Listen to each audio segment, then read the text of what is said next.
We're back. All right, Welcome give back, everybody Tales a of couple Vardin, you guys. minute to catch back up or Yeah. log back in. But yeah, do a little brief intro, Cool. a little recap.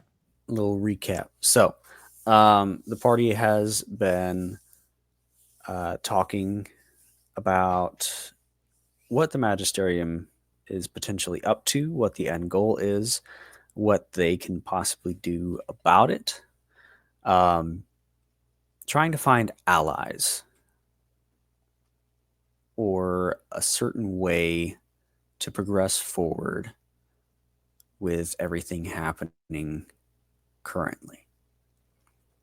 As they're doing so, the individual that they're talking about currently, Corellian Enoch, actually walks through the door across the floor and begins making their way up the steps to their room.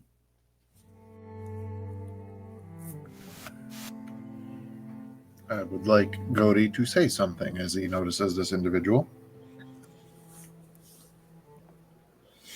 Just kind of see him, just kind of let him walk until he almost hits the stairs, and then just go, "Are you a believer in fate, Corellian Enoch?"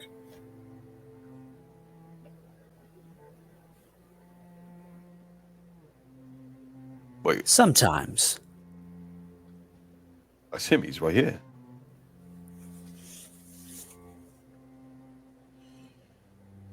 Godi Mimirson. I haven't seen you in quite a while, my friend. How have you been? And he comes closer with a hand outstretched. The same tacky, gaudy boots clacking on the floor as before. Gori stands, takes his hand, and with a smirk, just kind of goes, "I've reinvented myself." You look great for whatever you've done to yourself. Thank you. Please Yes. sit. And Gori will then start to serve him whatever drinks or any types of snacks that we might have available. You all watch as Emerus reaches his hand inside of his bag of holding, pulls out a piece of paper, and just shreds it. A couple 100 times. All William that grabs a work bottle. to code a message, fucking wasted. William reaches over the bar in front of the sleeping barkeep and grabs 2 bottles, walks over to the table.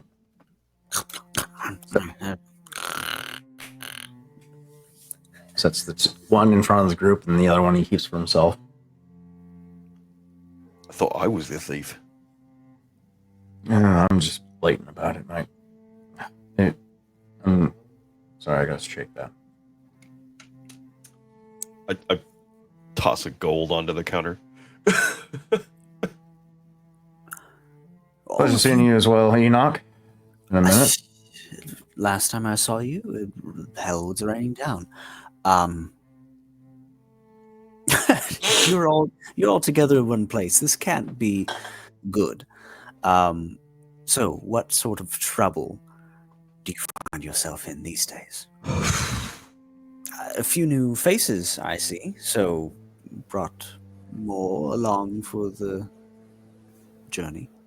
Until he knows you guys well. Gori will never one to mince words. We'll just say, what kind of trouble have we gotten ourselves into? Apparently with somebody that you are aware of, somebody who you were sharing hearth with not a few moments ago. So, do tell, old friend. What brings you to share conversation with Trevor Malford?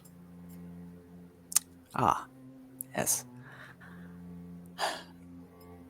That man has a way of tainting one's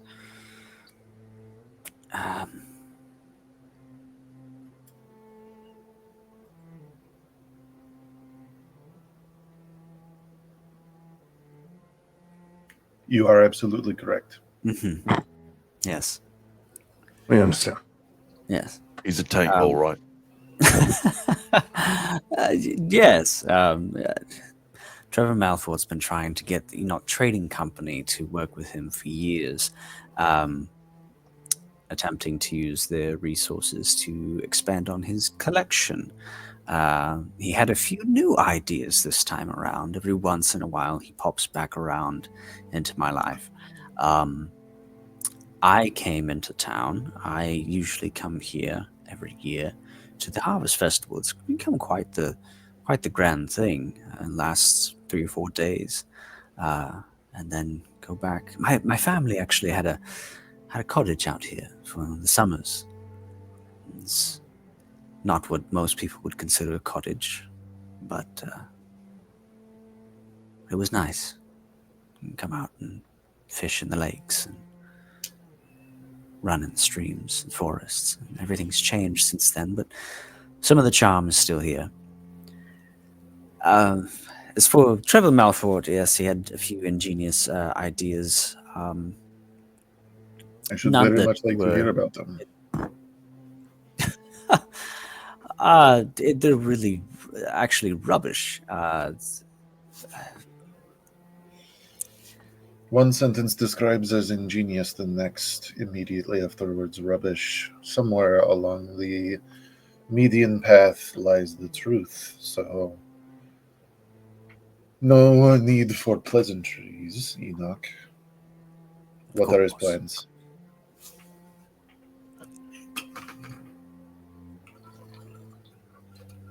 He's wanting to expand.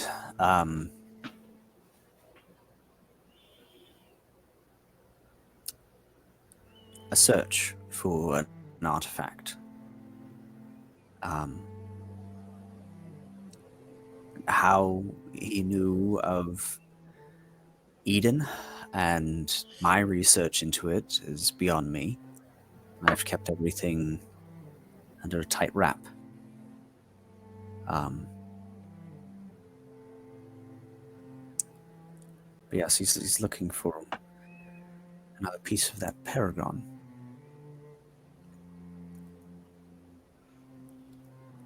And it offered quite the hefty sum to the Enoch Trading Company that would set us up very nicely for the rest of my life, which is quite extensive already. Do you happen to have... How do I word this? Do you happen to have information that would lead someone to another piece of the Paragon?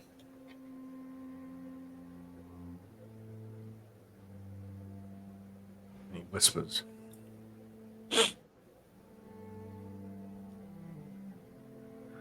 How sure are you that there are no eyes and ears peering on your conversation now? I'm not. It could help if, And that is actually, for another time. I could facilitate something. Unless you got any more paper? Do I have paper? And he pulls out several sheets of paper. William draws his long rifle. Sound spell goes up. Points, taps on Krellion's arm.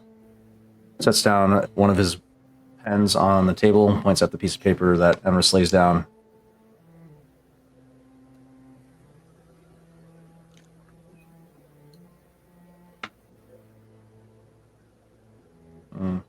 That's fair. Somebody could be looking. I would like to cast Detect Magic.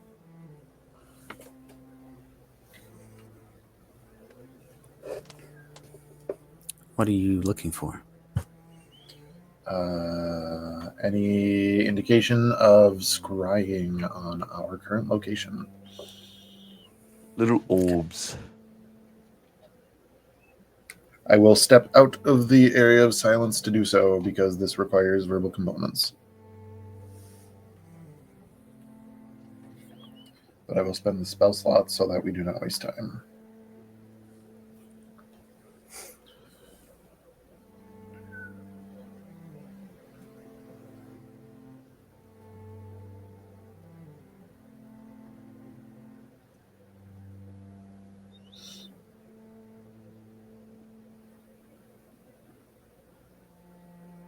And just in case, if there are any signatures of magic coming from the individual known as Corellian Enoch, I would like to know the schools of magic involved.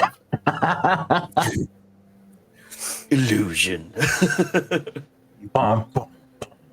Illusion, enchantment, abjuration, necromancy, all of these would be red flags. Necromancy would be crazy. Transmutation also would be a red flag. Okay.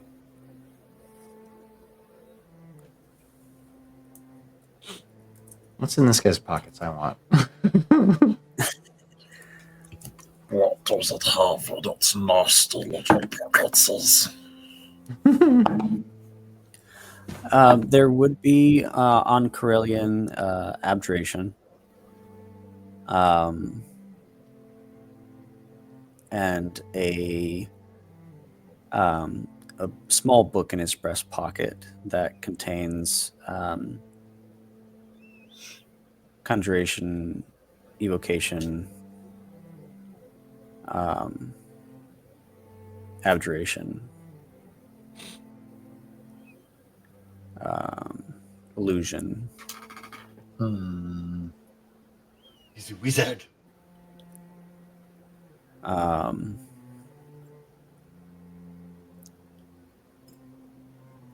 An amulet.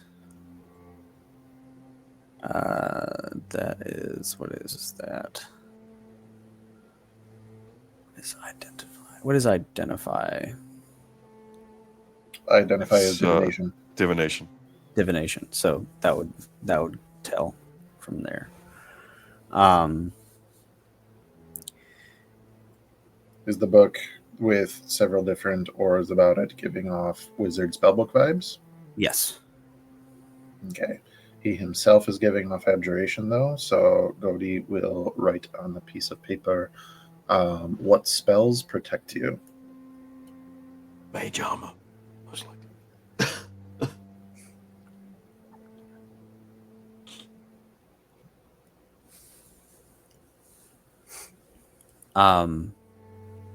It is mage armor. That's the And only he writes one that that down. he says. Yeah. And he points to one of the rings on his hand as well.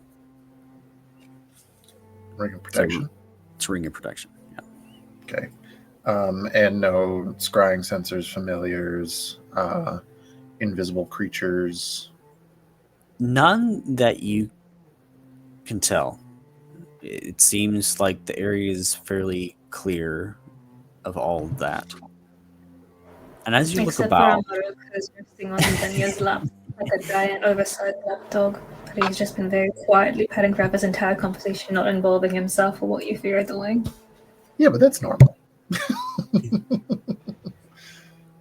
as you look around at the party with these amulets around their neck,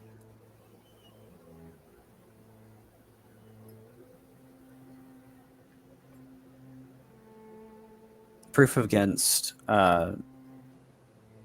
detection and location is enchantment. That is divination. Or is it Almost certainly. Protection? Well, it would be abjuration magic upon it. The spell itself is different. Cannot be targeted by divination spells or perceived through magical scrying. So it is abjuration. Oh, abjuration. Yes. There is the faintest amount of abjuration on them. Not what you would expect. And as you're looking about, Williams flickers. And the aura around it goes dark. They were compromised. Ah! Hey, it's not my fault that we were given faulty equipment. The fuck? While this is still up, within 5 minutes of each other, another one dwindles and goes dark. And another dwindles. Is someone casting Dispel on? Cody would see that. No, this sounds like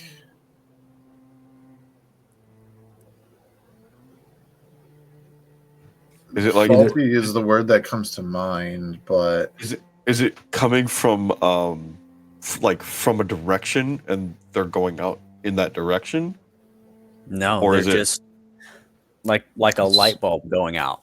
Like just one at a time? flickering and dark. There is still a very subtle hum of the magical nature of the necklace and its potential to hold magic, but the magic inside it is just. It was compromised during that magic blackout in the city. We were outside of the city when we got them. No, but it was located in the city before when we had that first magic blackout when we first got to Grandshorn. Yeah, but we didn't get them until after we left. But it was still within the city.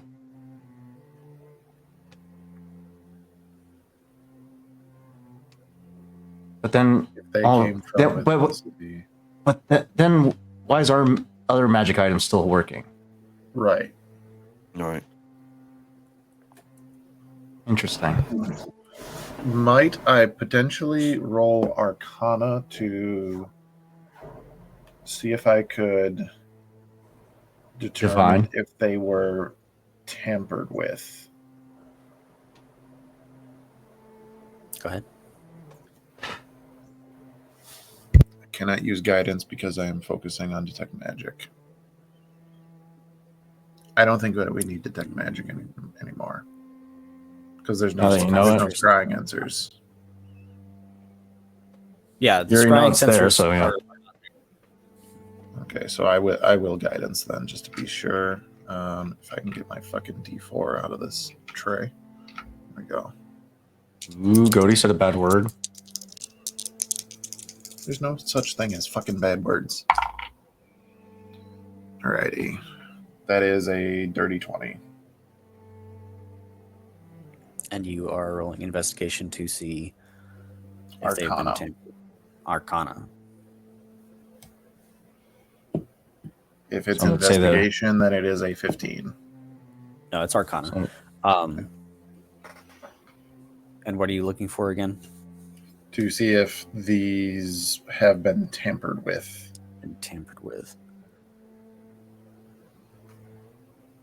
Or potentially also, I guess, if it was just shoddy work. As you're looking at this... I'm sorry, what? Maybe it's the magic fading, the enchantment naturally fading, or maybe the person who cast it is dead. Who knows? Well, that's what I'm trying to figure out. You got a dirty 20.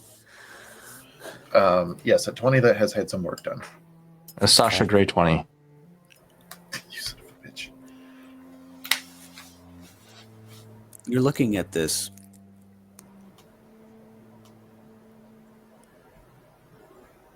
And the spell that has been cast on these was not done in a way to make it permanent. They were temporary, and it was meant to be temporary.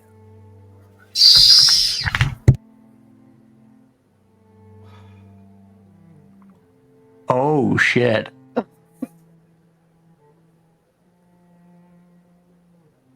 I have to make a call.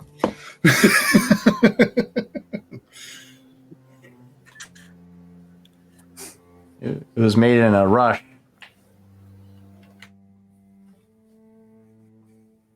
Interesting. So Trevor knows we're here. Well, Trevor has known where we were the entire time. For some reason. You said he came after you. Oh, this was above table, William. No. Oh, well, yeah. William, we still got the silence bubble up.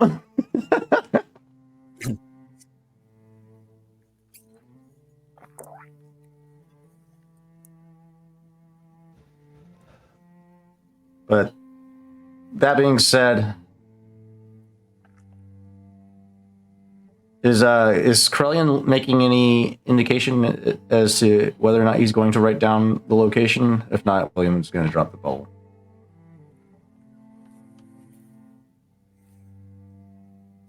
He pulls out a small notebook from his breast pocket and scoots over close to you, William, and begins to flip through copyings of notes from various manuscripts, different triangulations that his father had made with some of the findings that you brought back with Kite.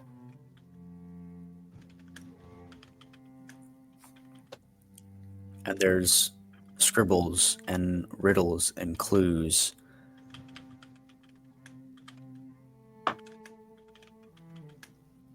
that, when deciphered, lead and point towards the location of Eden. It lies in the north part of the Midland Oceans, just past the Maelstrom. Which is one of the locations they saw in the thing, right? Mm-hmm. Yeah. Yep. Hollow projection. Okay.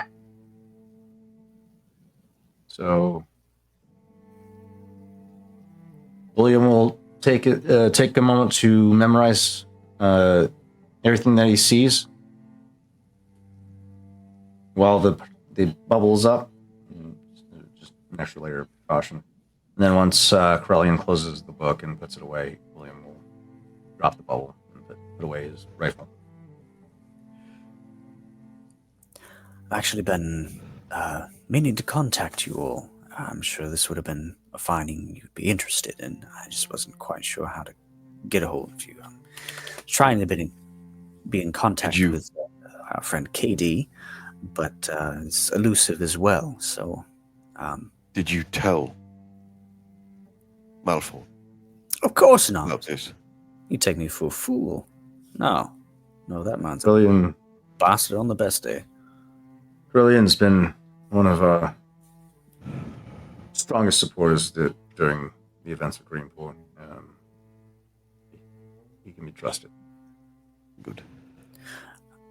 I heard you had a ship, and that's what got me thinking of finding you. Right. But, we have to get back to Grand Soren to get back to it. Or well, that could prove interesting, right? yeah. No, we don't. Oh, you still have that gate key. I pull out 10 people. Let's get to it. Good thing we have that as a backup. So, Enoch.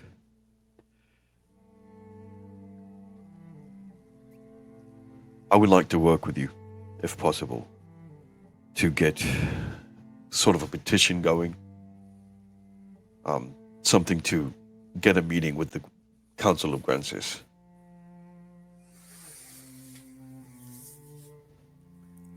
Huh. Right. I know a few people.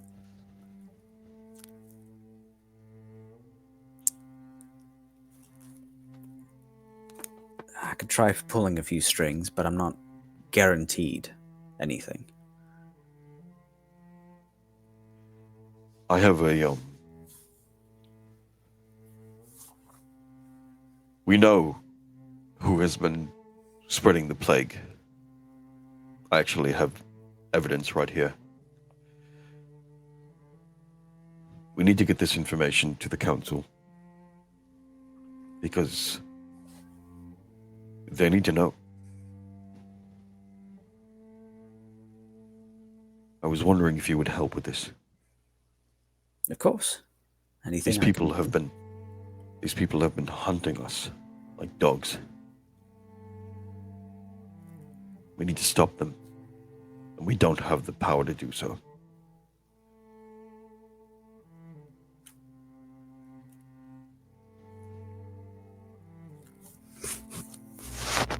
So what's your end goal here? What do I need to be working on specifically? Trying to clear your names? I'd like. We don't fucking care about that. We're beyond that. What we're looking at is potentially a reconstruction. Potentially. The findings that we've encountered over our adventures is, if it's as deeply rooted as I believe,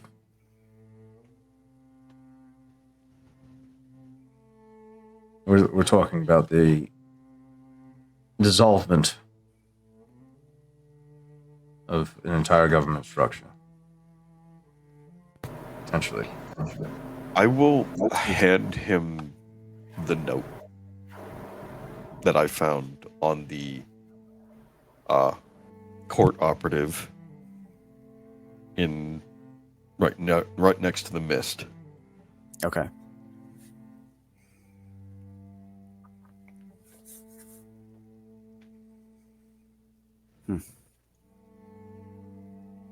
So, worst case scenario. Remind me, did it have a name on it? It was signed BS.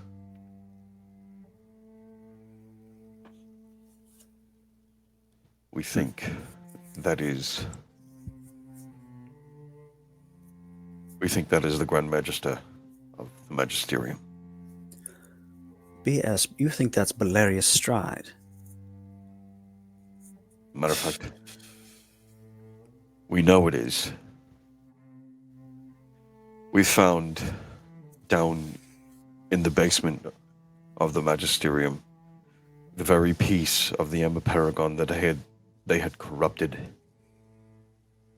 to create the plague that you saw in Greenport.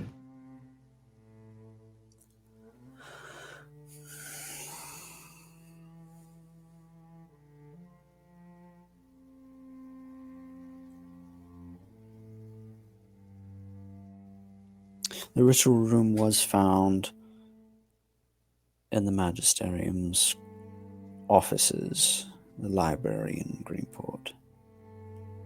There is that evidence there. However, the Grand Magister's involvement in all of this, that's... You know what you're asking. Yes, I do.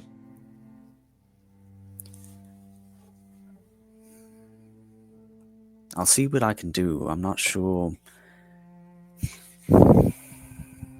We are going to work to get you more evidence. We believe that they've been working with a group of pirates that we are planning on visiting soon. If we find any evidence there, I will send it your way. But the very fact that the plague has shown up in so many locations and so separate from each other and disseminated itself so quickly throughout the world is evidence in and of itself that it is being spread by someone with intelligence. Yes, of course. I mean, that all makes sense. Belarius Stride holds an immense amount of power, not only in the Magisterium, but the ears of the government and the military, and their I know very loyalty as well. It's not going to be easy. You're going to have to tread carefully.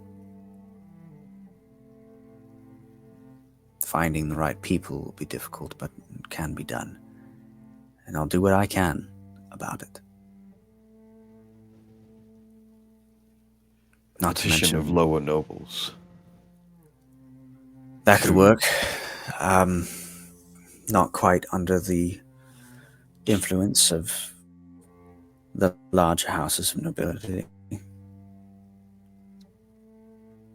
There are those like myself who do not deal with the magisterium on a business level, I think that would be a good place to start for me anyways, and work my way there.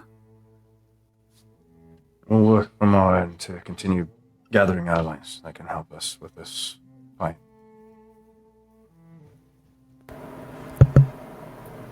If it comes to it, and you need someone to present this to the council, I would be willing to go. I think if you have enough time and we can get a case together. My resources are vast and spread out over Grancis at the moment, with Greenport out of commission, but they can try to gather evidence. If I can make contact with KD once again, see what they can do as well from that point of view. If we can Contact mount... with KD is proving to be difficult. As I am currently waiting on a response from him that is apparently waiting on a response from you, but you are in the middle of a scene.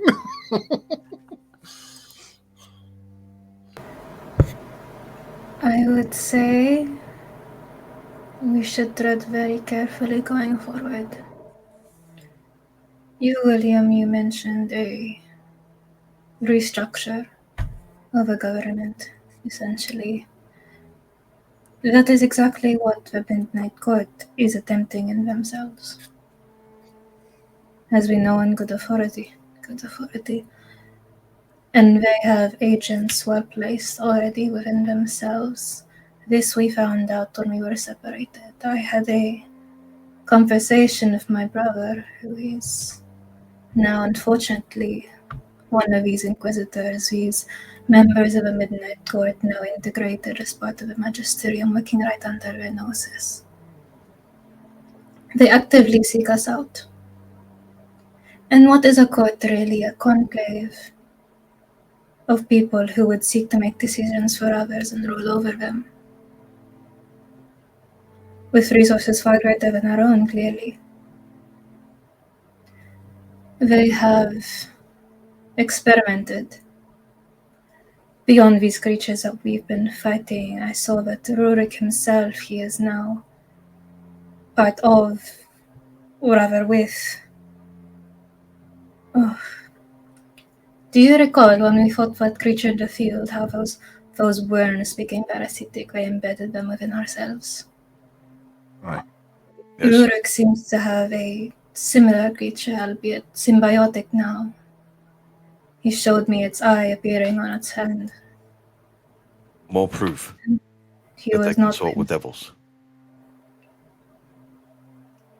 Xenia, I'm sorry about your brother. Do not be. He has made his choices. I can't entirely fault him for it, but this is how the cards have fallen, I suppose. And that goes to show just how deeply rooted the Midnight Court is. If they really did make deals with them, and they plan to be rid of magic, I think they are fools. All of them. Demons and devils, at their very base core, they lie. And they don't share power. So to believe that they would come over to our world and just let the humans have magic and rule at their side. It But is they're going not, to happen. they're not ruling though, are they? They're acting by the will of their benefactor. So they themselves are pawns to something of a much higher power. They'd be nothing more than guard dogs. This brings up something that is important. During our travel through the woods, and I had a vision right before Trevor assaulted us with that construct. I saw myself suspended in liquid. I heard voices Speaking of, subject 728 is not ready.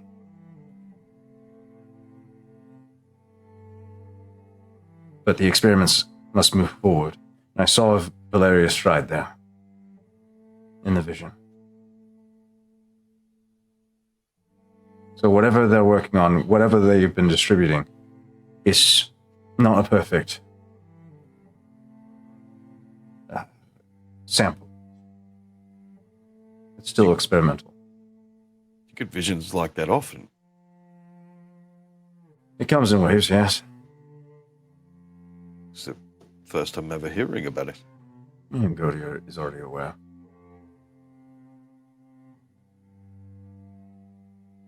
No idea where they come from. Well, we already talked about my mind has possibly been altered by Malfort. No, Stride. I remember when I talked to that, I told everyone that I was offered a position within the Midnight Court.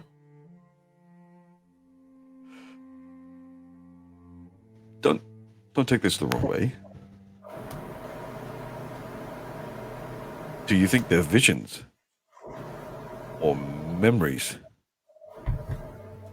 This one seemed like a vision. It didn't feel like me. At least I don't think so. Okay. It was different than the other visions I had.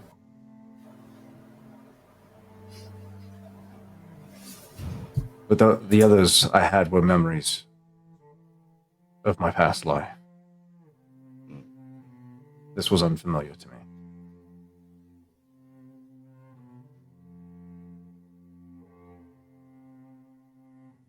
But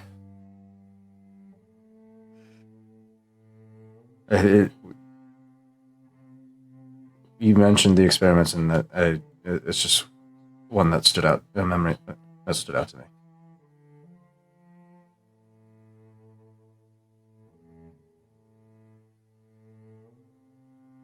But I think it's getting late. I think it's, unless there's anything else we can glean from each other at this time, I think it's best we rest for now. The exchange was sabotaged.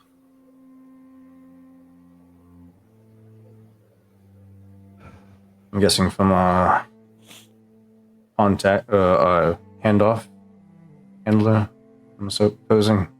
KD procured the amulets from Moonshiver. However, the agent that was in charge of the drop for the necklaces is now missing.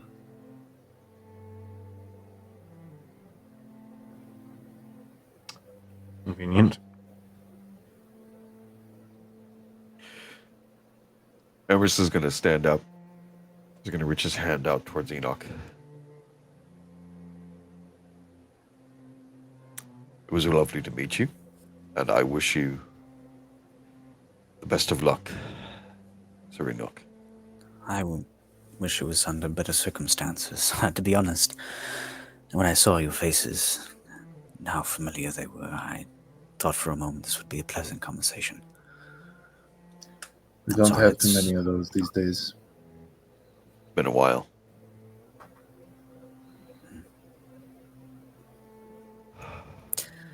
If you ever find yourself in Port Karashi, I think I'll be spending more time there. Met a tabaxi recently, and the Enoch Trading Company will be setting up shop there for a little bit, working with boss Mahdi for trading goods. We'll be headed back there probably tomorrow. Speaking of good news, what's the restoration effort? How's the restoration effort going in Freeport? Do you have any updates on that? There's been a lot going on there, yes. I haven't been able to check in from time to time. with how quickly we were moved out and put into a protective program in Vale, it's been going good. I believe all the buildings have been mended and put back how they were, but unfortunately, that old town won't ever really be the same, will it?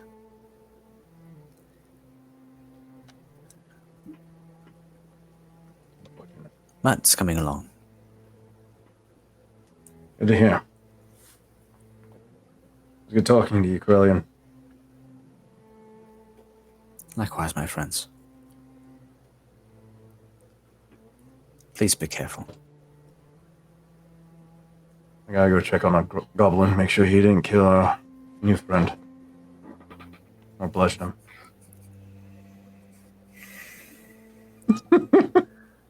William makes his way upstairs. Enoch, do you know where Trevor Malfort stays this evening? He said he had pressing business elsewhere, and then disappeared. I don't believe he's Teleports staying. or carriage? It would seem so. There weren't any horses or carriage. But Mark is probably left in the dust out by the campfire, if I was to guess.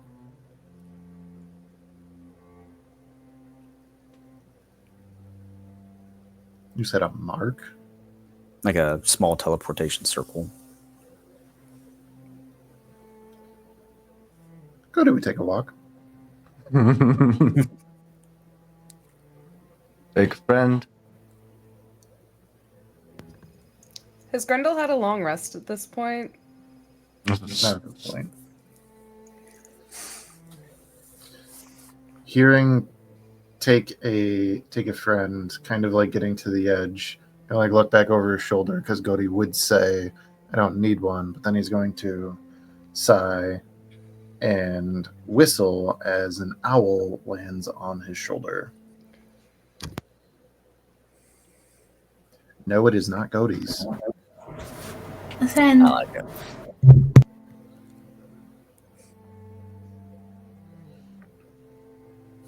All right. Tell me what you find.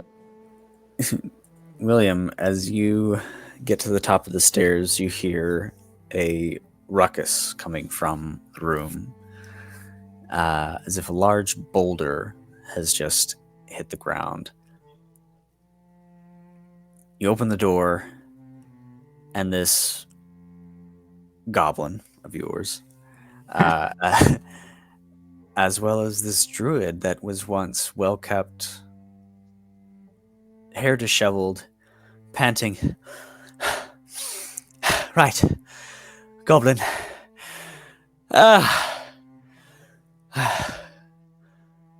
You're good. One more round. Now we'll definitely win this one. Yeah. How'd you be? Good. You're here. Maybe we leave it for tomorrow. You win. Yeah, Goblin Nog will not stop. One more. Nog will come out on top. William just closes the door and walks away. You see him touch the stone once more, cast heat metal as it begins to hum and glow, and they cast the heated rock back and forth, once again playing their game in this room. Yeah, I'm not staying in there. I'm not staying in there. I already immolated myself enough as is. Goodbye. Have fun.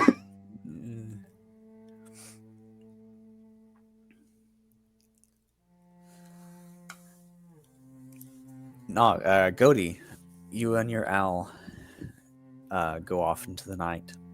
The courtyard has since cleared. There are a few that sleep out under the stars, one of them being the fat tabaxi cat known as Alfonso Torzini, who snores loudly in a corner of the courtyard. You look around and Detect- easily. What's your passive investigation? Passive investigation, 15. 15. Passive perception is 19. Perfect. A few footsteps have gone through it, but you spot it without much trouble. This small 2-foot wide circle from where it would seem Trevor Malfort has teleported from. I would like to sketch it in my notebook. Okay. Can I glean where this teleportation circle is supposed to, what the destination of this teleportation circle is supposed to be? Yeah. Go ahead and roll me an Arcana, please. Guidance.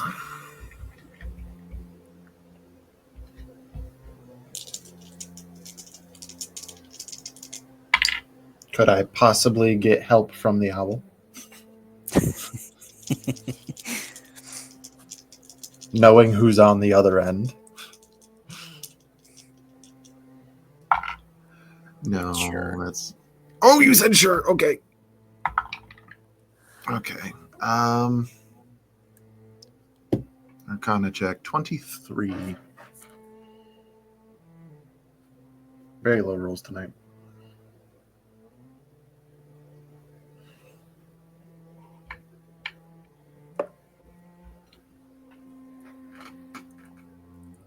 You said 13. 23. 23. Yes. My apologies. You better. It's difficult to tell the exact precise location, but this teleportation circle leads to Hearth and Home. Hearth and Home. Is that a phrase or is that a proper name? That sounds familiar. Is that the name of like an inn? In Grand Soren? It is. That's not Millie's Inn, is it? It's not. Okay. Do I know this as a place that has to do with Trevor already? No, not necessarily. Okay. Cody's going to sigh, kind of looking it over, sketch in the book, double check it, making sure it is, snap the notebook shut before standing back up, and just kind of say aloud, but under his breath, "The Hearth and Home. That's all that I could glean. Sounds like an inn." To be fair, Cody has keen mind, so if this is a place that we did come across in Grand Soren, I would remember. It was one of the places that was kind of on the list of places to stay, if you guys had been looking for one. But we didn't visit it. No, it's in the middle ring of the city, which you guys have been to multiple times. Small little inn, mom and pop shop, but nothing crazy about it. Nothing that stands out or noteworthy of it initially off the top. At the very least, he uses this place to travel to and from different places. Satisfied as he looks up at the owl. And they kind of give you a knowing look, and the owl takes off into the sky. And Gody makes his way back to inn? Or did we decide Emrys's mother's house? Yeah, inn, because Enoch wouldn't come to Emrys's mom's. So, yes, Cody returns. William probably did tease Emrys, though, at the offer.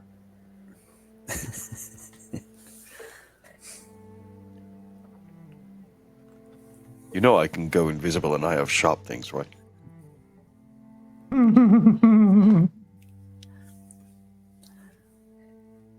Are we heading for a long rest then?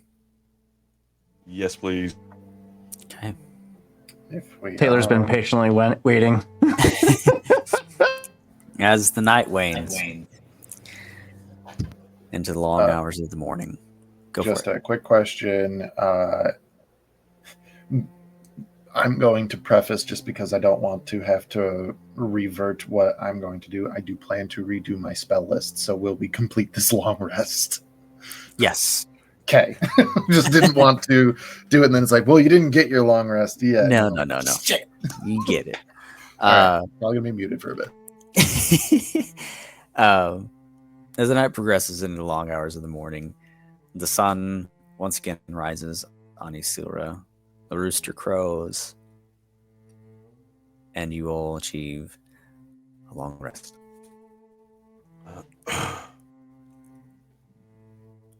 With the coming of the morning, what do you want to do? William does his morning routine. Probably goes over it with Xenia as well. Just reinforce that training. Actually, you probably include Grendel too. You know, being the one that masters the Grendel's greetings.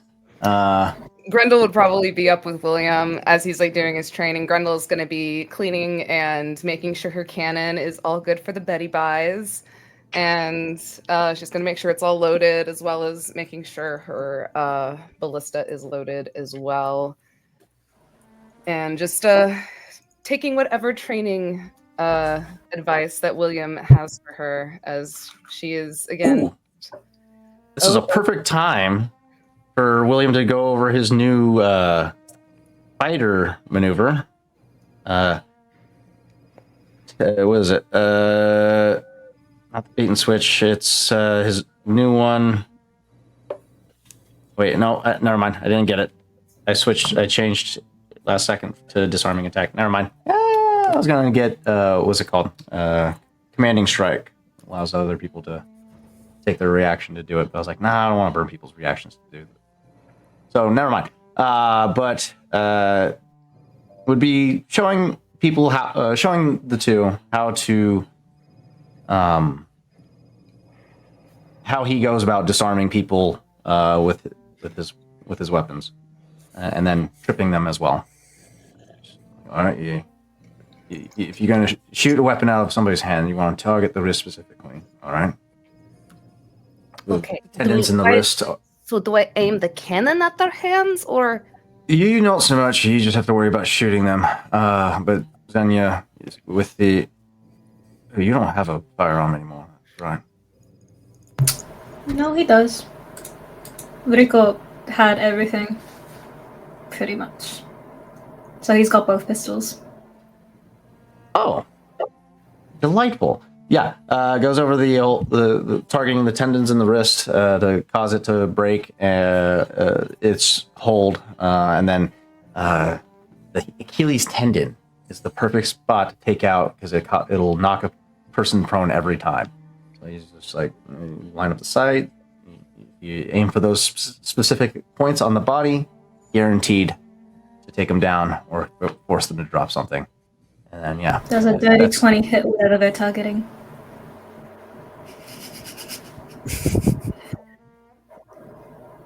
He does exactly as William directs. Oh, you mean like this?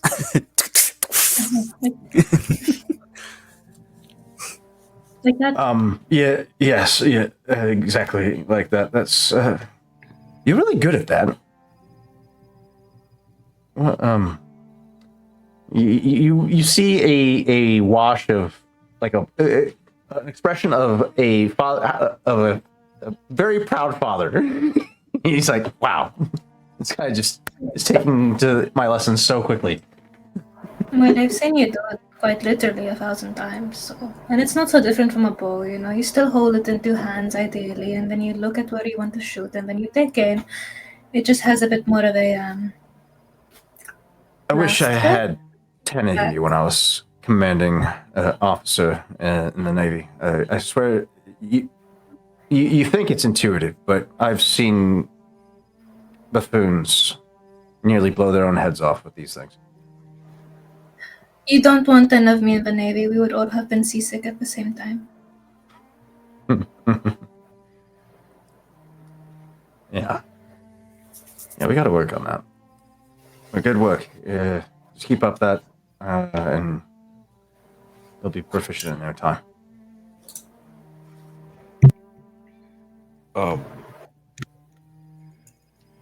Emrys will wake up and try and find his mother before Nina and Finn wake up. Ooh, would you like company?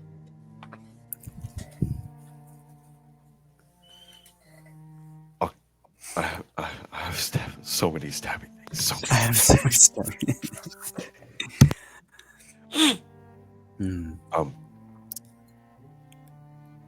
She's in her small little kitchenette, making tea and getting a few things ready for Finn. A few of the layered baked goods that she had picked up the previous day from the bakery, with little jam fillings and powdered sugar on top, laying them out, getting them ready. Mother.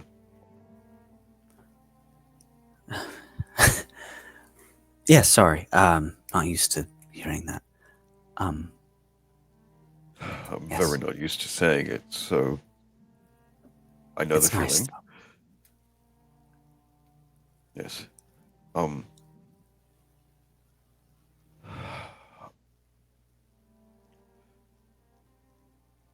We have to get going. You're not staying for the rest of the Harvest Festival. It lasts a few days. Do you remember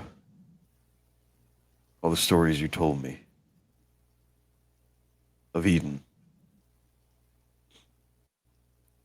Yes, those fairy tales that go around. It's one of your Not fairy favorite books. tales. They're not. My friends have been there. We have seen things.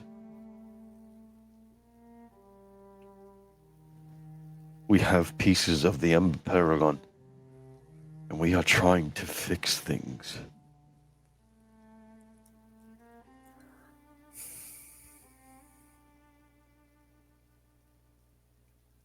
But it's dangerous.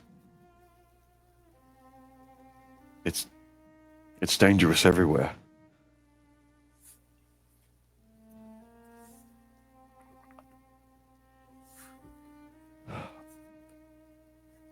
You have a life here. And I really don't want to ask you to leave it, but I can't bear to leave you behind.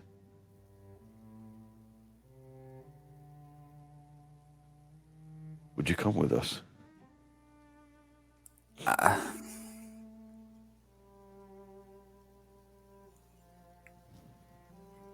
Where? My whole life has been here. We live in Port Karashi.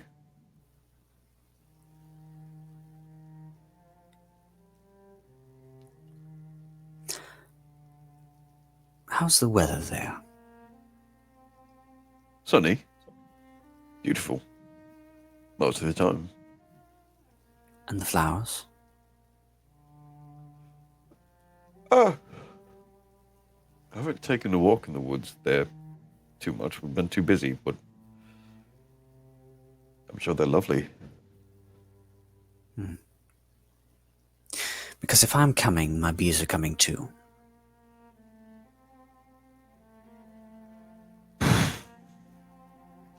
Does Port Karashi need candles? Everywhere needs candles. Of course, how silly of me. Everywhere needs candles. That's actually really good. I'm going to write that down. Everywhere needs candles. So why not put it in your house? Yeah. Yes, of course.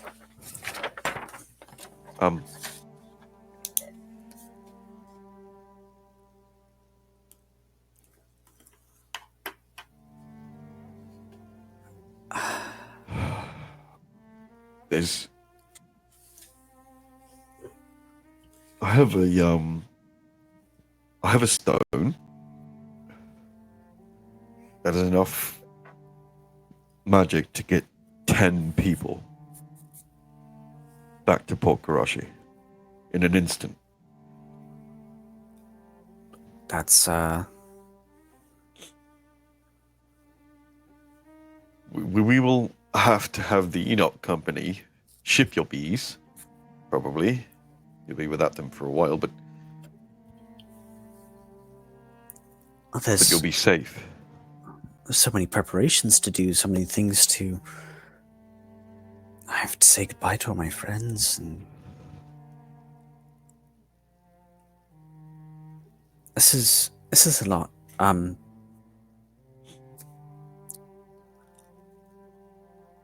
You don't have to come. I want you to come, but you don't have to. I want to come. Because I don't want you to walk away from me ever again. And if that means I have to follow you on your path, then I will. I'm not walking away. I can come back here. Matter of fact, when all is said and done, that's my plan. But Then why don't I keep the hearth warm for you here until you get back?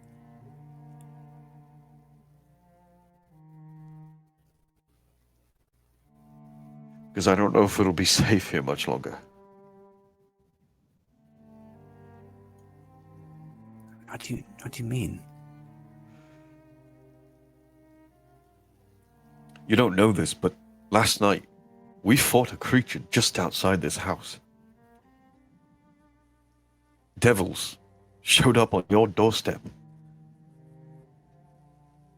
And now they know that you and I are connected. And they will stop at nothing to get to me.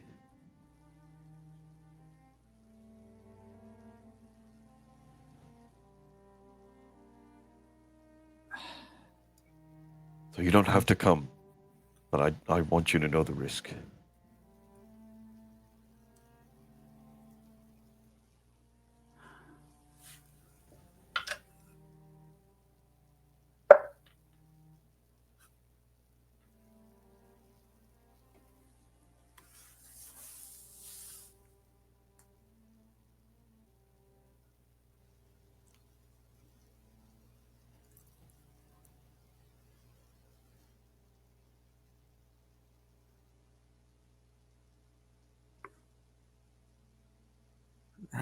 I'll think about it.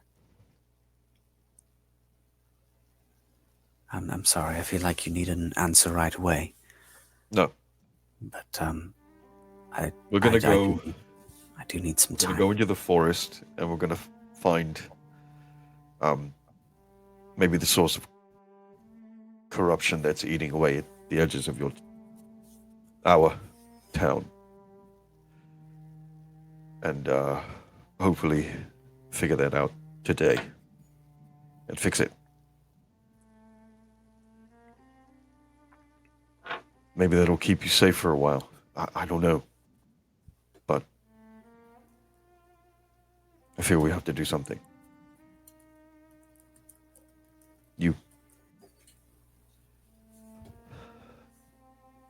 I would say you have until we get back from doing that to decide. Very well. And no matter what you decide,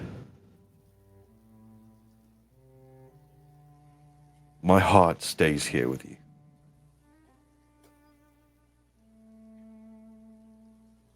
And wherever you go, my heart goes with you.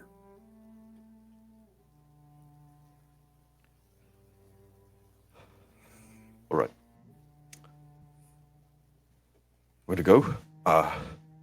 Feed Finn lots of jellies. And, enjoy him for the day. I will. He's the sweetest little boy. He's pretty good.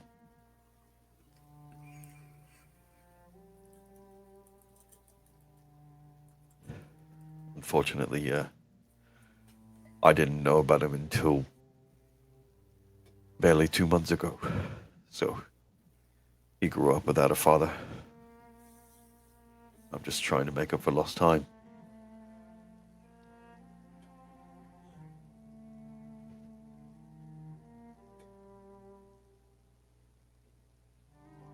How do you...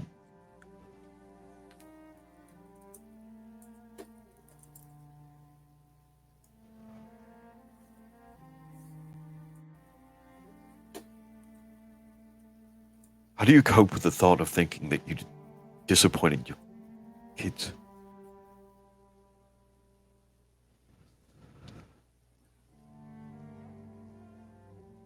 I really want to do right by him, but I never had a very good father figure, so I'm nervous.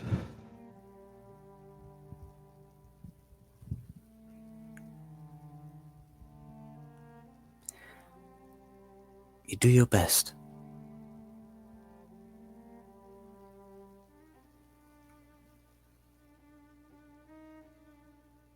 You do everything you can. So at the end of the day, you lay your head on the pillow and don't have any regrets.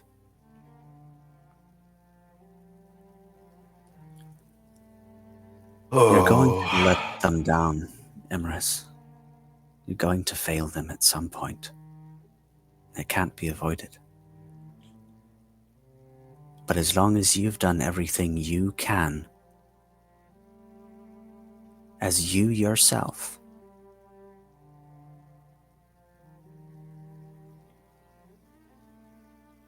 then there's little to be done that's left on your shoulders.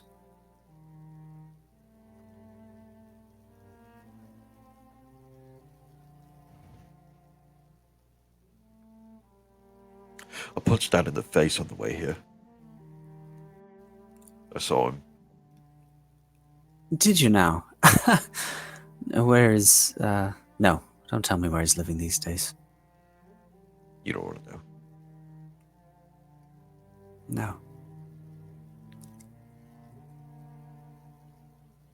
He told me to stay away from you. Said I would ruin you with my Well, how magic. wrong he was. Back then. And even now.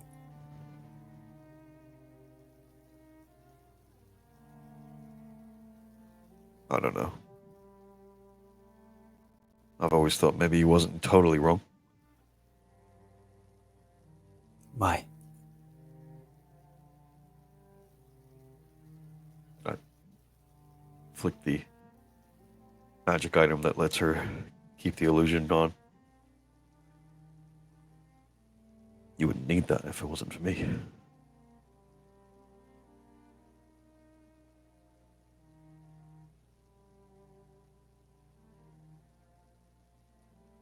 Perhaps not.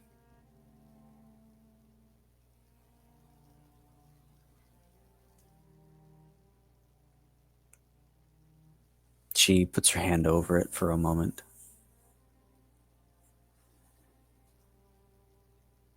And her face changes back to the scarred, burnt version. He just looks toward the ground.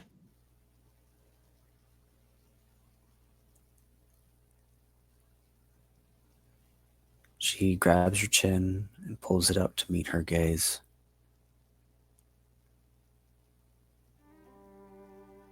I wouldn't need this to look normal to other people. But this is what has given me everything I have today.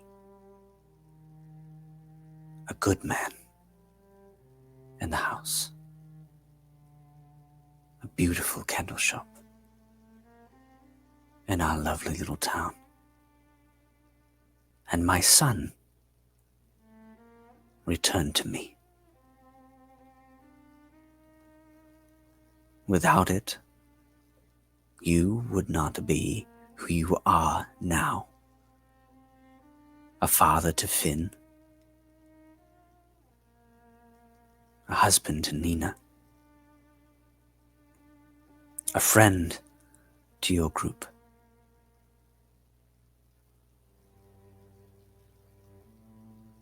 The smallest things, no matter how disastrous they might turn out, can always turn for good. And we won't see it right away. It may take another 23 years. But good will come. Why, Mother, it sounds a little bit like you believe in destiny. I've lived long enough to see a few things. And she clasps her amulet, and her face returns to what it was before. And why not? I believe that because of the stories you told me, I was destined to find this group. I was destined to help them.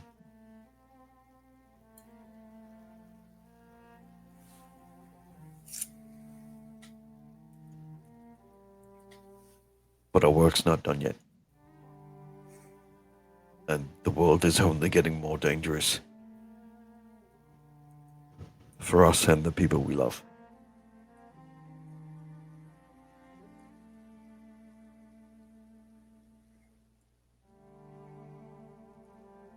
I hope whatever decision you make, it's the right one for you.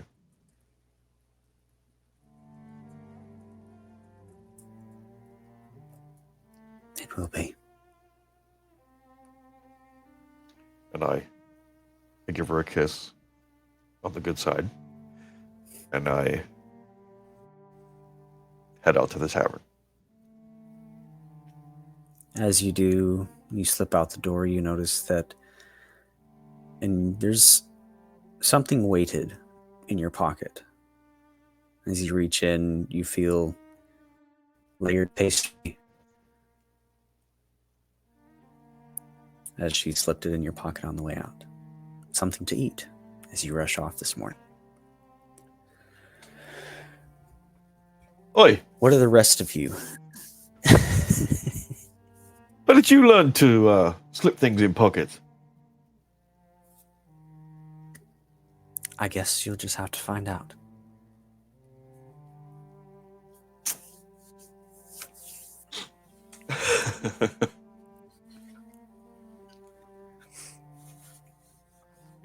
I head up.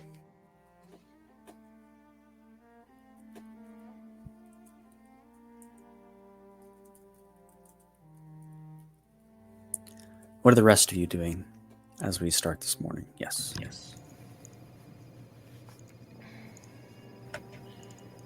Gody will be doing his. Actually, you know what? Nog, you go first. Because mine is kind of a right before we go out kind of deal. It's the same with mine. Nog is just going to do his Crimson Rite this morning and ensure the druid is still near him.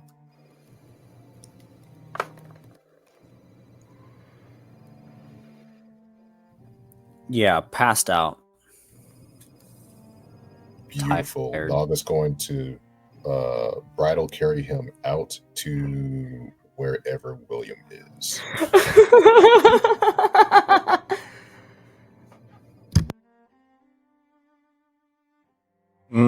William would have been seated in the hallway, as he doesn't need sleep because he is undead. He would just have been sitting outside the hallway overwatching everybody's rooms so that they would sleep peacefully and unaccosted, unmolested. Nog's just going to drop him at your foot and Nog do Captain ask. Nog get payment. Steak will do fine. There's breakfast food waiting downstairs. And then Nog is just going to immediately rush downstairs, and any and all patrons trying to get at the food, he will fight off. I will say once Grendel's done with her like training with William, she probably would go and get some breakfast because breakfast is the most important meal of the day. Mm-hmm, mm-hmm. And if The Nog food tries to take her here. food, she puts a flower crown on him.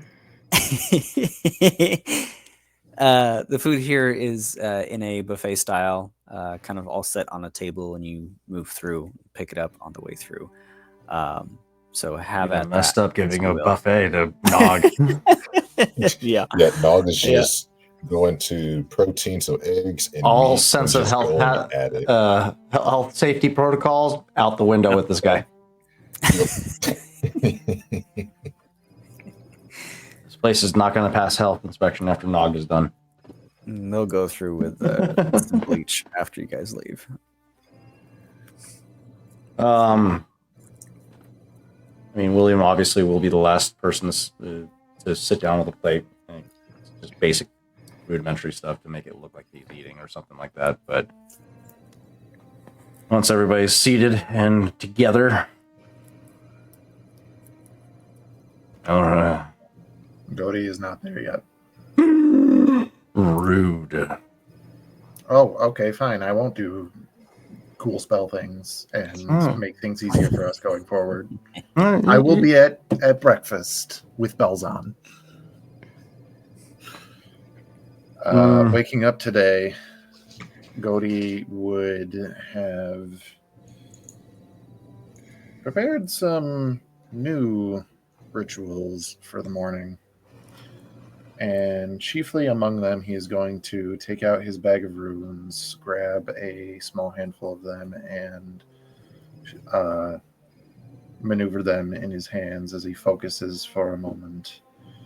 And he says, "Medicines exist against many evils, earth against drunkenness, heather against worms, oak against costiveness, corn against sorcery, spurred rye against rupture, runes against bales, the moon against feuds, fire against sickness. Earth makes harmless the floods." And he's going to cast his runes, this time not casting augury like he normally does, the 3rd level spell, this time casting the 4th level ritual spell, divination, and asking quite literally a god or a god's servants a single question concerning a specific goal, event, or activity to occur within the next 7 days. The GM offers a truthful reply. The reply might be a short phrase, a cryptic rhyme, or an omen.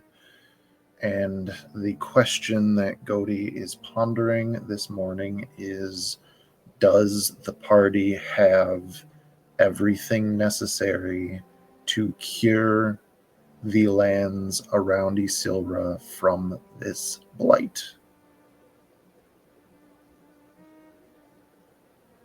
Damn, son.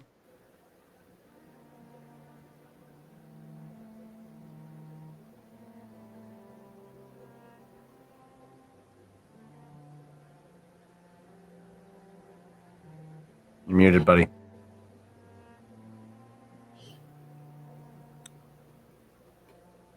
No.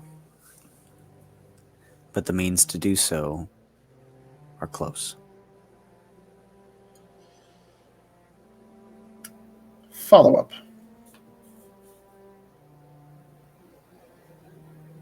The means to do so are close. Means to do so. That could mean a number of things. That is not a ritual spell. This one is also not a ritual spell. Reading.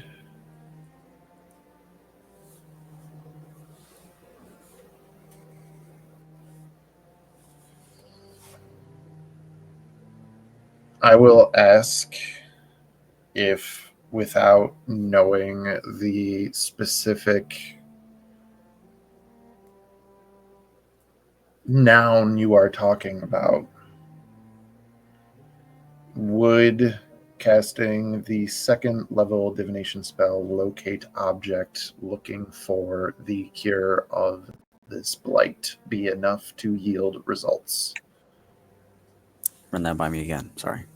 Locate object with the, it says describe or name an object that is familiar to you, or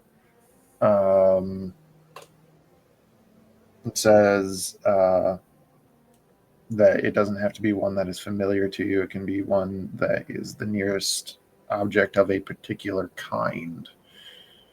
So if I specified an object that would help us eliminate this blight, would that satisfy the needs of this spell, locate object? Yes. Then I shall cast the second level spell, locate object, looking for what might be. How far does locate object go? Locate object. Same plane of existence, right? Sense the direction to the object's location as long as that object is within 1,000 feet of you.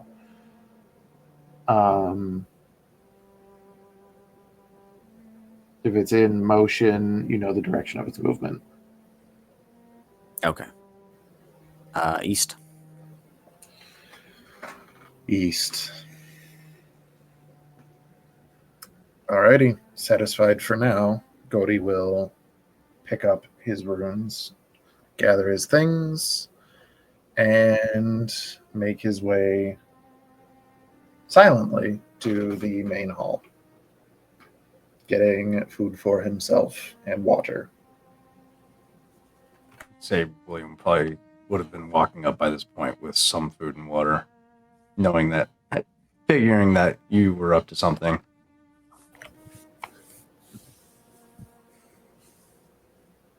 Good news, I hope. East. West.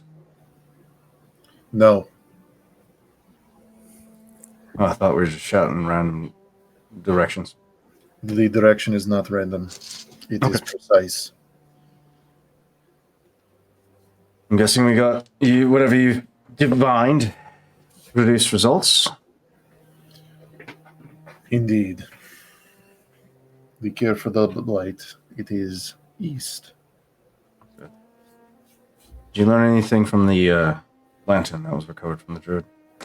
I would have, but I forgot about that part. Hey, His Majesty Lord GM. Detect magic as a ritual, as well as potentially an arcana check via guidance. What could I glean? What is necessary, first of all, to glean anything about this lantern? Yeah, an arcana check would definitely be in order. Alrighty. Damn it. 21.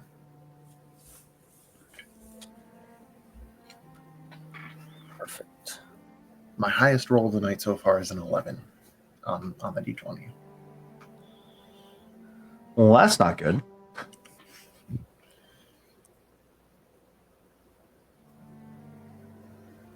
Let's see.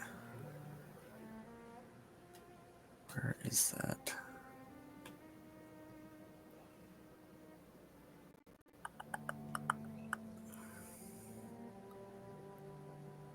It's in here somewhere. I'm sorry. Nope, that's not it.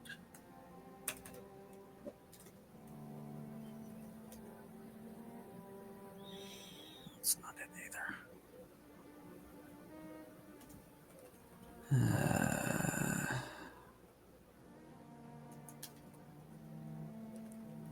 And now I've lost my train of thought. You'll have to remind me. doing the Arcana check to look over this thing.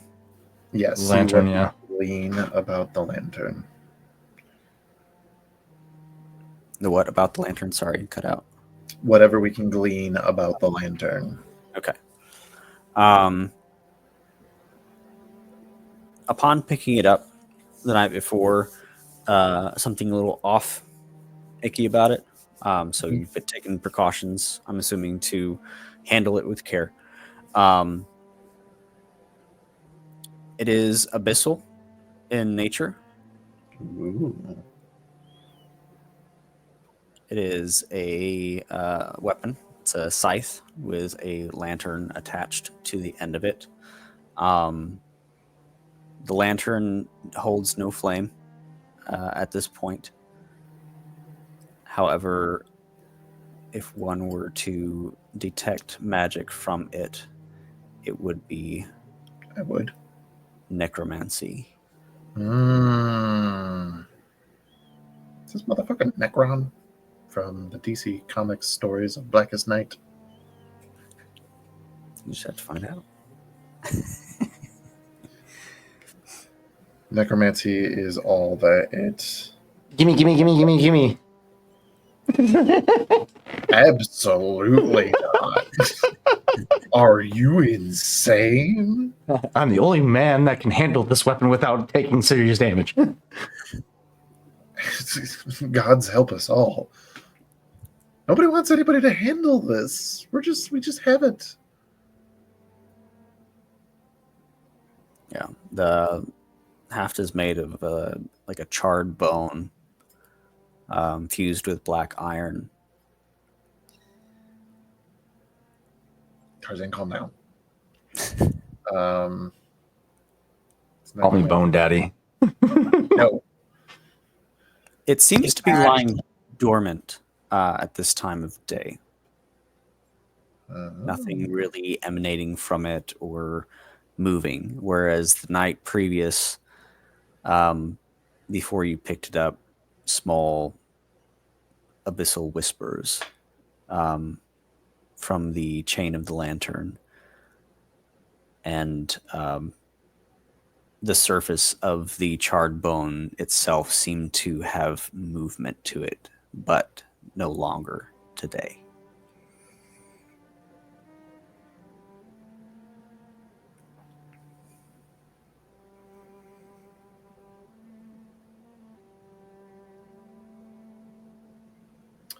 Okay.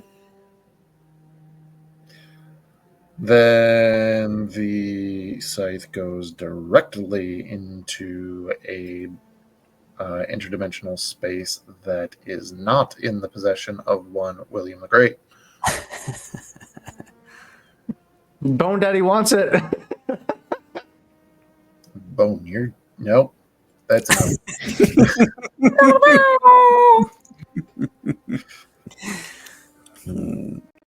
Then the findings that he would get after putting it into, you know what, Emrys has like a bag of holding, correct, or other interdimensional space. Yes, sir. Then absolutely would trust Emrys to not fuck around with it, as he, literally just like walks up. Emrys probably just sitting there. Godi, not good with decorum, just kind of like opens the bag and just Mary Poppins the scythe directly into it. And What do closes you? it. Okay. Keep it safe. And then probably would come over to this conversation Sure. with William that we were having, and he says, so what about the lantern? He goes, the scythe is magical. It is dormant during the day. At night would be whenever it wakes up. The magic cast upon it is necromantic in origin. And finally, no. No. No what? You know what? I wasn't looking to carry around a scythe. It's impractical. No, you Oh. weren't. You know, I used to be a well-respected commander in the Sovereign's Navy, right? Used to. That's the words you put in front of that. That's the most important words you put in front Context of that. clues. Is that? Also, mind wiped. Yes. Would you like to handle that? What do you mean? Would you? What? Are you saying you can take that away? I can try. I have 2 methods of doing so. Just like I did with Grendel's mother. Mr. Cody, are we not about to go and do a harrowing thing and attempt to heal a land? And Do you if I'm not- successful, perhaps we will have the respectful Captain William. Yes, but can we put a pin in it? Because we might have to fight something out there. Nog know how to do memory wipe also. Nog good at casting that. Excuse me? The entire table just. Why did everybody look at my His memories? I've heard that. Yes, Nog can. Nog is very good at wiping memories. Nog show you, and then Nog is just gonna climb up on William's like. Well, hold on. I'm getting a sense for this little creature, and I think he's about to wrap you upon the head. That is what I was going to suggest. It's one of the best ways to forget things. You I just have gleaned to the same hard thing. enough. Don't do that. Oh, okay. Granted, I'm let's save fortitude for when we face whatever it is we're about to face. I will respect your judgment, Cody. If you think that utilizing this time now to do so would be beneficial, then I reserve myself to you. But but we may be facing something pretty disastrous going up ahead. So how much will it take out of you?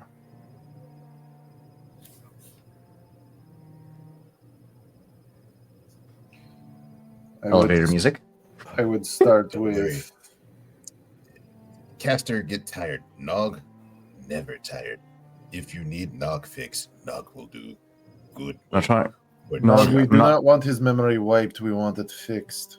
We're trying to restore it. Oh, Nog have other spell for that, but you cannot fix Nog will let go broken window with a rock. Is that a challenge for Nog? No. I suppose that depends if you're trying to make a window into a door or not. Yeah, let's stay on task here.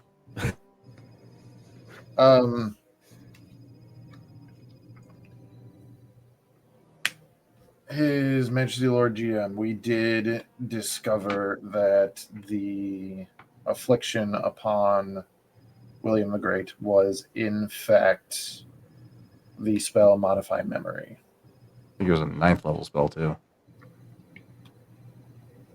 Which can probably only be removed by wish. No, not necessarily. Oh, you're muted. Yeah, amongst other things, yes. But I think you have the means to deal with whatever is ailing William. Oh, boy. Oh, no. I'm scared.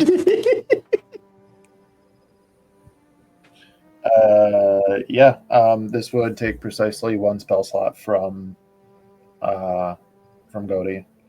Looking up the spell again, it specifically says a remove curse or greater restoration spell cast on the target restores the creature's true memory.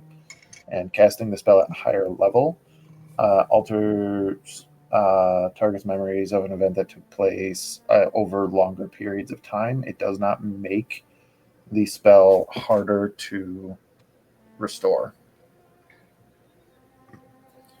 So it quite literally would be a single 5th level spell slot. Is this Cody has? Oh, please. 4. 2, and a 6th level spell slot. Well, is it safe to do it out in the public, or should we get some privacy?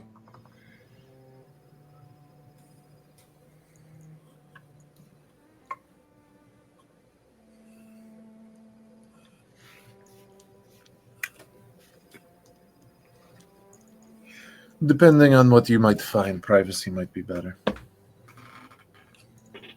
Very well. Would anyone else care to see my mind ripped apart and put back together? Yes, please. I don't know much about the whoosh magic, but I think it could be a very interesting learning experience. Grendel, And you will Can't actually see, be but I can tell. What? Go ahead. Nog, what did you say? Oh, no, I was just saying, Nog cannot see. That makes you a great door god, for sure. Nog and Grendel, you both will actually be instrumental in this ritual. Oh, I don't know how to play any instruments. Nog, sorry, what? No, sorry, what? And we go to William's room. Yeah. Which was the room that Perfect. Nog tore up with the ladron. So I'm Salandra. not saying entirely that I would love to see him a drooling puddle on the floor, but should that happen, I will laugh for a minute for all the jokes he said about my mother. What jokes? I was being serious, Mike. Lay I down guess- as he like Goliath hand palms the face of William and makes him lay down on the bed. I guess before we move to where the room is, Nog is just going to hog tie the druid and leave him with Imris. What? What? Why do we have to Hey, do Nog that? was given a task to make sure that he doesn't get away. Oh, I said watch him. I didn't say- fuck's sake! I said don't watch him, no. Arrest. Starts untying the man. He can come with. But yes, let's this is gonna be fun. The orders that Godi would give to Grendel and Nog, to Grendel specifically, he is going to say, the ritual that I am about to perform requires a certain measure of different herbs. So, Grendel, I will need you to make flower crowns. Flower crowns? Okay, how many do you need? Enough for his head and each of his limbs. Okay, all right. Is there any particular kind of flower that you would like, or? And Godi would William start is describing them. definitely looking into Godi right now and seeing if he's bullshitting. Okay. Sure. He's just like, you're fucking lying. You want to roll for it? Oh yeah, tactical assessment and all.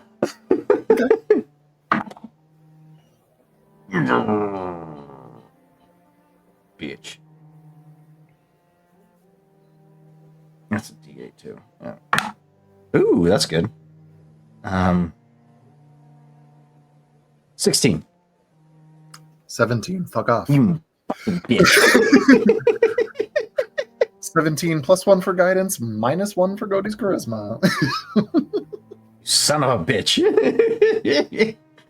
So yes, as far as William is concerned, the flower crowns are absolutely necessary. And the order that he gives to Nog is, we cannot guarantee what's going to happen once his mind is reawakened. Nog, I need you to restrain him. Goldie, do you Nog need any does kind the of? Sorry, go ahead. Nog does the greeniest grin that one would see from Dr. Seuss from ear to ear, saying this. Goldie, is there a particular kind of flower that you would like for the flower crowns? Above table, Godi would describe several different types of flowers that thank you, Aurora. Several different types of flowers that would kind of make sense for something like this. However, it is not actually something that he does need. He just wants Grendel to cover William in flower crowns. So And yeah, Grendel. also knows that it's going to make Grendel happy. So Grendel is like, as soon as he describes these flowers, she is just making as many flower crowns as possible, to where not only does like he have like 3 or 4 like on his head, but like his arms are like just completely engulfed in flower crowns, and she's now making flower crowns to put on his legs. And she's like, "You are going to look so pretty, and you don't smell as bad either, Farzan." William. William finds out he's going to kill you. Well, should have rolled higher with your tactical assessments, sir. Well, I got the max roll on the tactical. I didn't get the roll on D20. Should have would have killed. Once in position, much like he would have with Grendel's mother, not using a charge of wild shape because I don't need to, but for aesthetic purposes, he does take on his starry form before leaning forward with a pouch in hand, sprinkling 100 GP from whatever resources I got from KD, 100 gold worth of diamond dust, sprinkling this all over William and using a little bit to sort of draw runes on his forehead and his limbs before placing his hand on top of William's head, reciting an incantation and casting greater restoration. Oh shit! Oh shit! What were you Isn't that sprinkling on again? I'm sorry. bad for Diamond dust. Okay, thank you.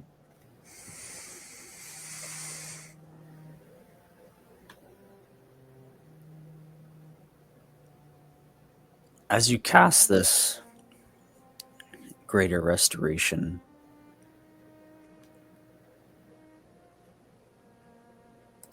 the first gate unlocks. And behind it, another lock persists. I need you to roll me an Arcana check.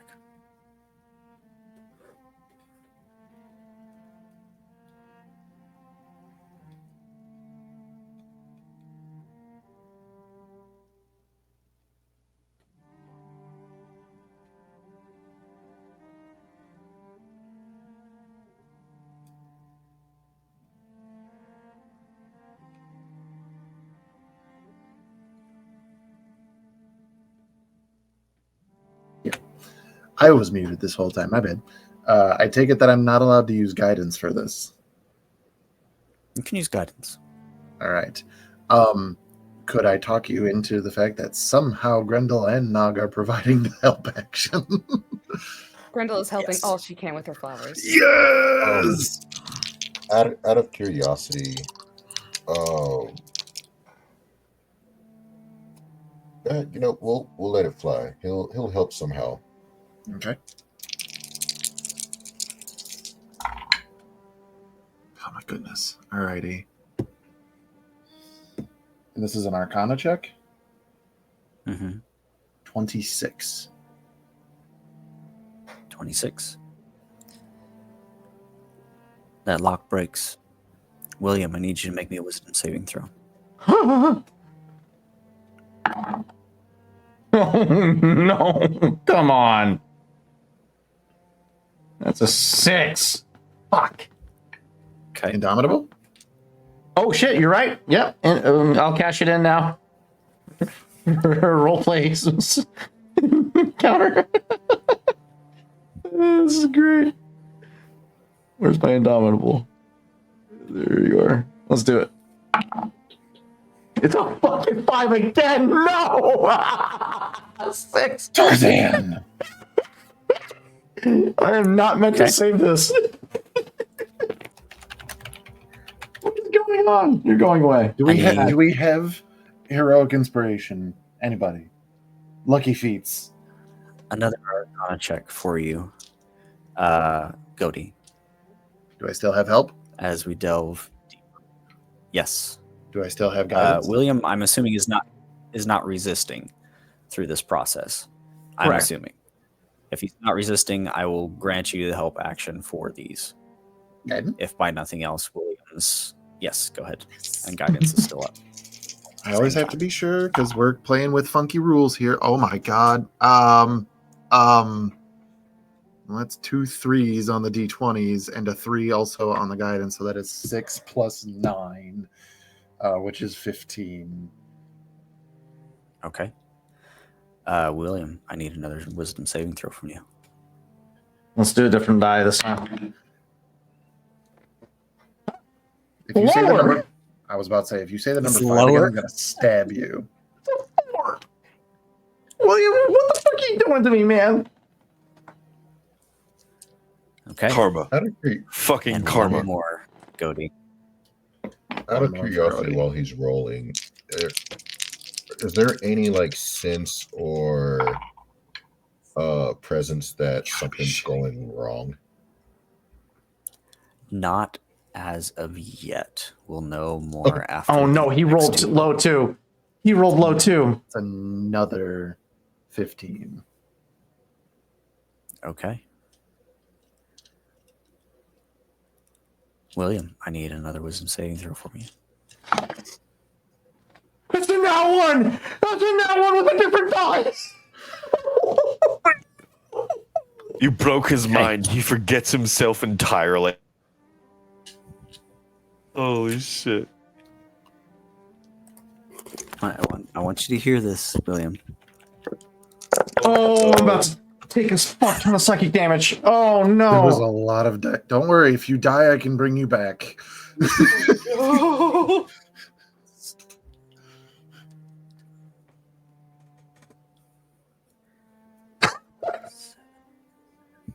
Ten, 7, and 7. So that's 34 points of psychic damage. Ow. That's not dead. We just had a long rest. You're good. You're good. You're fine. You're golden. You're good. That hurt. Gotta be golden. Yeah, that's the one. That damage will happen over the next few moments, William, as your teeth grit and your mind begins to unravel. A familiar vision comes to you, and the rest of you would see William's back arch, his chest move forward as Nog is restraining him down to the bed. Your eyes blink awake, William. Bubbles coming from the sides of your mouth. I'm an idiot. I could have been doing You other things to supplement things. You find yourself floating in a round glass tank. The room filled with other incubation tubes like yours, each one connected with tubes. As you hear your own breathing, you can hear muffled through the water footsteps and a distorted face through the glass. That of Belarius Stride. Everything is crystal clear, not like before. And you hear, "Yes. Prepare subject 728 for procedure." Your first memory. The spark of creation. You awake on a cold table, surrounded by masked figures. Cold metal against your spine, a distant hum of runes activating and voices clinical, excited, and detached. One says, "Subject Powell is stabilizing. Let's begin the baseline emotional priming sequence. Stop giving it a name." As Belarius stands over the top of you, he leans in close and says, "You are my finest creation, 728. The perfect human, the perfect soldier, the perfect future. The next stage of society. But I wonder, will you be a disappointing in the end? Or will you be the one to truly be real?" You remember blinking for the first time and wondering what fear was. And that's when someone says, Good. That's the appropriate response. Now, to see you develop your own emotions unprompted. A childhood without a past. William, a memory comes to you of you running in a sunlit orchard as a small child of about 5 or so, with a golden retriever named Amos, a kind old man in a rocking chair, a father figure, it's all jumbled, tell you stories each night, But now as you recall the same memory, it clears. And you see past the illusion. The orchard repeats, the same clouds, the same wind, the same loop of laughter. A hidden figure in black robes watches from the trees every time. Another memory. A family given. You're taken by Valerius Stride and given to Councilman Vane, the man that you know now as War Minister Vane. You stand there, silently, quietly, as you hear their conversation. I trust you are fit for this duty, Councilman Vane. Should you be successful in meeting our standards, I'm sure that becoming War Minister would be very good for your family. In particular, your young boy, Travis. And what about after? Will I still be responsible for this thing? Once the experiment sequence has run its course, we will reset any necessary memories, and your responsibilities will end there.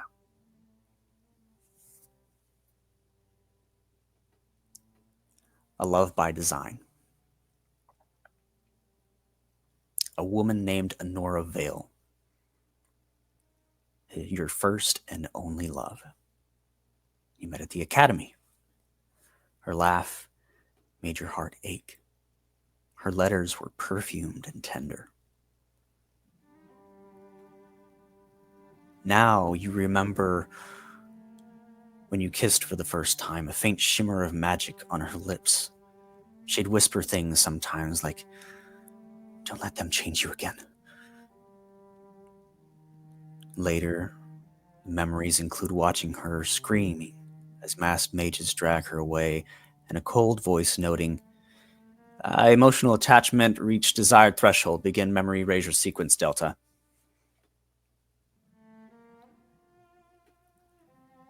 Another memory. The perfect family. The one that you hold. You sitting by the hearth, 2 children on your lap, a daughter named Lyra, a son named Tomlin. You taught him to fish, to play violin. But now the memory clears to its true nature. You see it clear. The kids never age, same height, same clothes, repeating days, endless, perfect moments, over and over and over. In the corner, a clock with no hands ticking it anyway. Emotional response diminished. Commence memory erasure and prepare for military career protocol 1.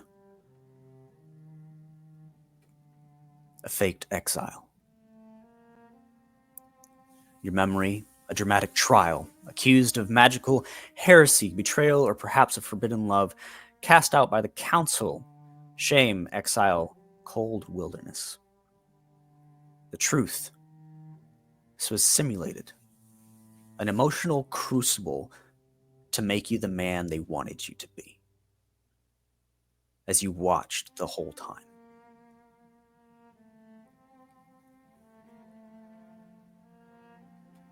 You see sigils now burn in the sky over a distant ridge. A mark of ownership. You have brief flashes of time between lives. A white room, eyes open, body still, mages murmuring. Reset. Let's try version 8. Reduce the grief response, replace the children military background.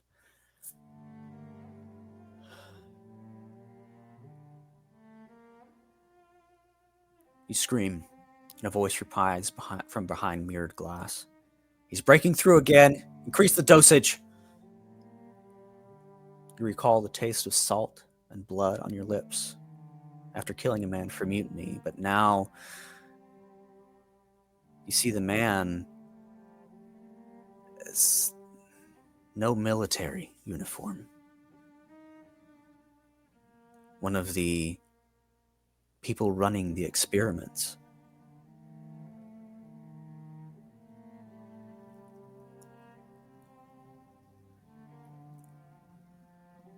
And as your vision clears to see this, run Blackwave Initiative Variant 9. See how long you resist falling in love with violence. And get me Belazar.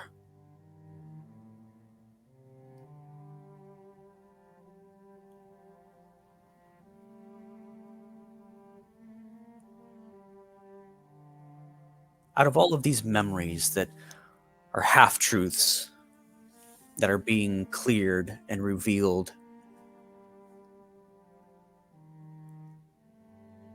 the day that you met Morgan is intact and untainted. The day that Grayson was born is intact and true. Genuine and real memories, unlike the fake ones that were covered up and simulated. Master Stride, we're cataloging their emotional tether as genuine and unprompted. Should we terminate and run Blank Slate 3? No. No, Officer Travis Hornigold will have to find another woman.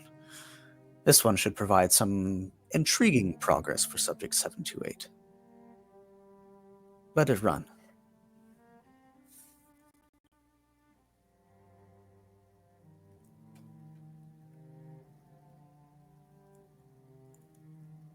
You hear Morgan scream.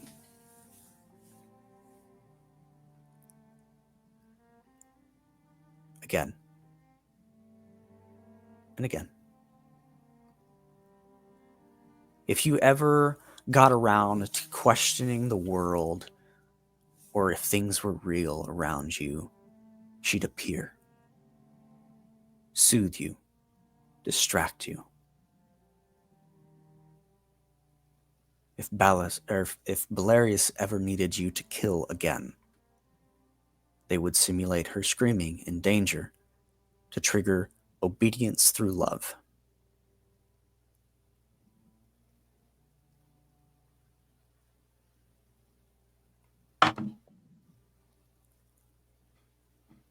You stand over a bound mage, blade in hand. The mage is in shock, in awe. Their face frightened, their voice wavering. You're not supposed to be awake. Before you can scream for help,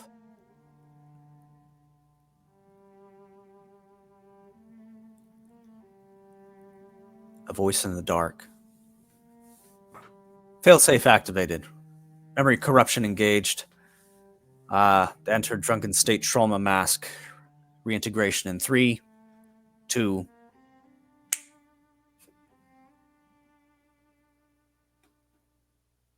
What follows is your career as a pirate. On the seas of Vardin, alongside Balazar the Cruel. In an ever-drunken state that you were never meant to have. Simulated and triggered through various memories and manipulations of your character and your mind, driven to violence and addiction.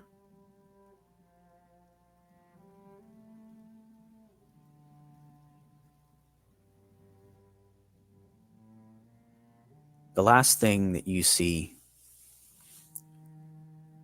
is a mirror.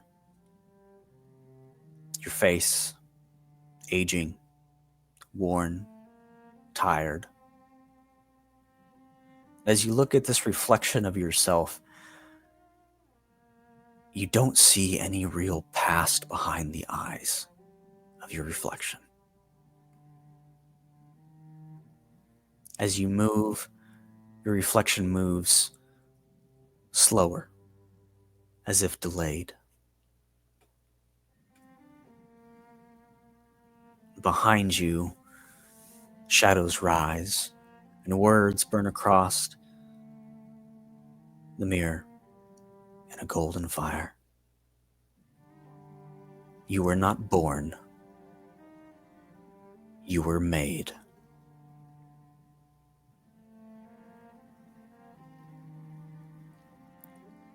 And that's where we're going to end our session tonight.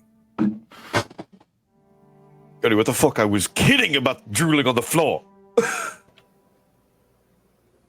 Yeah. What the fuck? It's crazy. So yeah, William, if you ever have any questions about any memories, let me know, and we'll clarify. Do you have any So questions? many questions. Is there even one, perchance, a single question, maybe? On the off chance that maybe you're not 100% sure about something. Crazy that I almost called it at the beginning of the session.